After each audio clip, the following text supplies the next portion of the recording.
আজকে আমরা বাসার সবাই রোজা ছিলাম। আলহামদুলিল্লাহ, এখন ইফতারির সময় হয়ে গেছে। তো ইফতারিতে খুব বেশি কিছু আয়োজন করিনি, যতটুকু পারলাম করলাম। এই যে এখানে আছে চিড়া, দই, এখানে আছে লেবুর শরবত, এখানে আছে ছোলা, এখানে আছে সুজির হালুয়া, আর এখানে আছে আপেল, খেজুর, শসা, আর রুটিও আছে।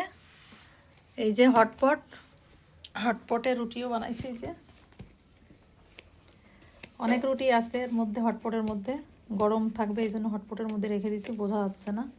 এখানে রুটি, চালের গুঁড়ার রুটি, আর গরুর মাংস দিয়ে চালের রুটি দিয়ে খাওয়া হবে। এই ছিল আজকে ইফতারির আয়োজন। চুলার পরে মাংস আছে। যাই হোক, এই ছিল আজকে ইফতারির আয়োজন। ইফতারির সময় হয়ে গেছে। সবাই ভালো থাকবেন। আল্লাহ হাফেজ।